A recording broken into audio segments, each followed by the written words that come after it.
South Florida isn't one market, it's dozens. One of the most common questions buyers ask is surprisingly simple. What can I actually get for my budget? And today, we're using a budget that's right in the middle of many conversations we're having right now. $700,000. Because what's interesting about South Florida is that the exact same budget can create completely different lifestyles depending on where you buy. The house changes, the neighborhood changes, the commute changes, and sometimes the entire lifestyle changes. Let's start with something many buyers discover very quickly. When people move here from another state, they often look at South Florida as one giant region. But once you start exploring cities individually, the differences become significant. Let's take Boca Raton as an example. $700,000 can absolutely buy property in Boca, but what that property looks like may surprise some buyers. Depending on the neighborhood, you may be looking at a small single-family home, a townhouse, or even a condominium, because Boca carries a premium. You're paying for location, you're paying for amenities, you're paying for the lifestyle and demand that make Boca one of the most desirable cities in South Florida.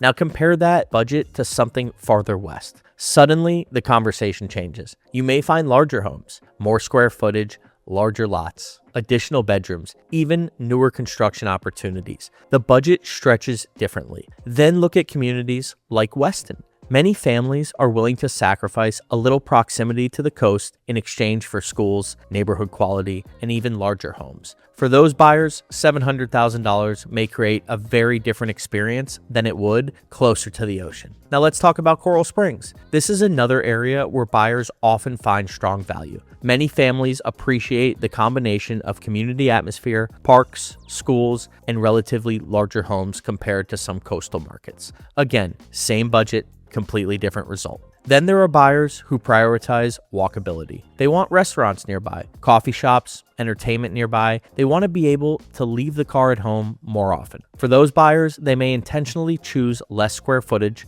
in exchange for that location. And that's where many people make a mistake. They compare homes strictly by size. But real estate isn't just about square footage, it's about the lifestyle. A larger home isn't automatically better. A smaller home in the right location may create a much better daily experience. Think about how you actually want to spend your time. Do you work remotely? Do schools matter? How often do you commute? Do you entertain frequently? Do you want a pool, or do you prefer being near beaches? These answers influence which city offers the most value for your budget. Another factor buyers overlook is future expenses. Two homes priced similarly may have different ownership costs, insurance, HOA fees, property taxes, maintenance requirements. Those costs can significantly impact affordability long after closing day. That's why focusing only on purchase price can be very misleading. The better question is what lifestyle your budget can support, because that's really what you're buying. For some buyers, $700,000 means maximizing space. For others,